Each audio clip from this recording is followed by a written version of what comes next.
अस्सलाम वालेकुम। अच्छा, ये एक छोटा सा चेक है, ठीक है। इसमें हम इवन और ऑड नंबर जो इफ़ एल्स के थ्रू चेक करते थे वो लिख के देखेंगे और फिर उसी को स्विच स्टेटमेंट में कन्वर्ट करके देखेंगे कि स्विच स्टेटमेंट इसको काम कैसे करेगी। सबसे पहले मैं यहाँ पे एक वेरिएबल बना लेता हूँ, let's suppose a number n। फिर मैं यूज़र से कहता हूँ कि आप एक नंबर एंटर करें, एंटर ए नंबर। फिर से इन यूज़र से नंबर ले लिया। अब क्या करना है, अब उसको चेक लगाना है इफ़ n जो नंबर अभी यूज़र ने एंटर किया है उसको 2 पे डिवाइड करें तो आंसर क्या 0 के बराबर आता है या नहीं आता, यानी वो नंबर इवन है। अगर वो 2 पे पूरा पूरा डिवाइड हो जाता है, ये मीन्स कि उसका रिमाइंडर 0 आ जाता है। तो ये एक्सप्रेशन अगर आपको रिजल्ट 0 दे देता है, 0 डबल इक्वल टू 0 मीन्स के ट्रू, तो क्या प्रिंट करवाना है हमने, सी out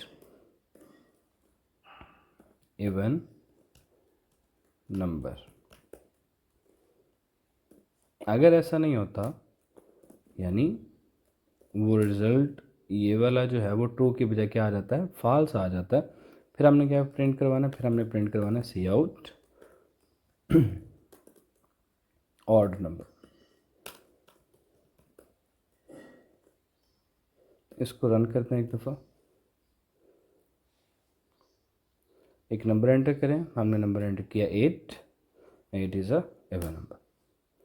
simple is that. If else में हम ऐसे यूज़ करते हैं। इसी को अगर मैं कन्वर्ट करना चाहूँ स्विच स्टेटमेंट में तो कैसे करूँगा, सिंपल सा चेंज आ जाएगा। यूज़र से ऐसे ही वैल्यू लेंगे जैसे पहले ले रहे थे। यहाँ पे हम कीवर्ड लिखेंगे स्विच। आप देखें हमने स्विच लिखा तो उसने उसको बोल्ड कर दिया, मीन्स के आइडेंटिफाई कर लिया कि ये कीवर्ड है।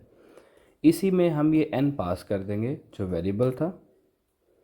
इसमें क्या करना है, अब केसेस बनाना है। हमारे केस में इस n की वैल्यू या इवन हो सकती है या ऑड हो सकती है। अब मैं कितने केसेस बनाऊं, मैं केस 1 के लिए बोल दूं कि भाई अगर नंबर 1 एंटर किया है तो वो ऑड है। केस 2 बनाऊं कि लेट्स सपोज मैं आपको कहता हूँ केस लेबल कैसे बनाते हैं, केस और फिर उसके बाद लेबल, फिर कॉलन आता है, सेमी कॉलन नहीं आता इसमें, ठीक है। ये चीज़ याद रखिएगा नहीं तो सिंटैक्स एरर आएगा। अब इस केस में क्या करना है, इस केस में हमें प्रिंट करवा, आप चाहें तो इसके बाद अगली लाइन पे लिख लें, चाहे सेम लाइन पे लिख लें, कोई मसला नहीं है इसमें। तो हमने सी आउट करवाना है ऑड और फिर ये क्या कर जाए, ब्रेक कर जाए। केस 2 सी आउट इवन और फिर ये क्या कर जाए, ब्रेक कर जाए।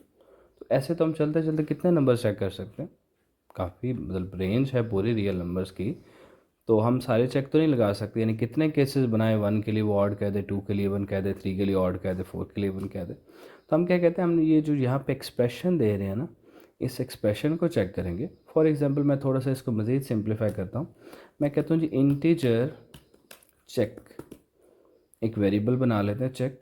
क्या कहते हैं, इसको हम रिज़ल्ट देते हैं एक एक्सप्रेशन का। एक्सप्रेशन क्या है, ये जो n अभी हमें यूज़र ने प्रोवाइड किया है इसको 2 पे डिवाइड करें इसका आंसर 0 के बराबर आता है या नहीं आता, ठीक है। आप जानते हैं ना जो double equal to equality operator है ये बूलियन टाइप का है, मीन्स के ये एक्सप्रेशन एवेलुएट होके हमें ट्रू या फॉल्स देगा। अगर तो हम नंबर को 2 पे तकसीम करें और वो 0 आ जाए, मीन्स के 0 डबल इक्वल टू 0 तो ट्रू होगा, यानी इस चेक के अंदर 1 सेव हो जाएगा, ट्रू मीन्स 1। और अगर ऐसा नहीं होता तो इस चेक के अंदर जो है वो 0 आ जाएगा, मीन्स के फॉल्स आ जाएगा। तो बजाय यहाँ पे मैं n पास करूँ, मैं यहाँ पे चेक पास करता हूँ। अब इस चेक की वैल्यू या 0 होगी या 1 होगी, तो मैं पहला केस बना देता हूँ 0, दूसरा केस बना देता हूँ 1, या चलें यहाँ पे पहले 0 और फिर दूसरा केस 1। 0 कब आएगी इस चेक की वैल्यू, जब ये फॉल्स होगा, मीन्स के जो नंबर है वो 2 पे डिवाइड होने पे जो रिमाइंडर है वो 0 नहीं दे रहा, मीन्स के फॉल्स है। तो फॉल्स के केस में हमने क्या प्रिंट करना है, ऑड, और ट्रू के केस में क्या प्रिंट करना है, इवन। तो इसको एक दफ़ा चेक कर लेते हैं। एक नंबर एंटर करें, हम कहते हैं दोबारा से वही नंबर 8 एंटर करते हैं, वो कह रहा है इवन। इसको दोबारा से रन करता हूँ, एंटर करें नंबर, लेट्स सपोज 7, तो वो ऑड है। ठीक है। अब ये काम जो मैंने यहाँ पे किया इसको मैं फ़िलहाल कमेंट कर देता हूँ। ये जो मैं यहाँ पे चेक पास कर रहा था इसको अलहदा से वेरिएबल के थ्रू पास करने के लिए, जस्ट समझाने के लिए कि असल में ये 0 1 की केस चल रहा होता है। तो मैं क्या करता हूँ, यहाँ पे एक एक्सप्रेशन देता हूँ n modulus 2 double equal to 0।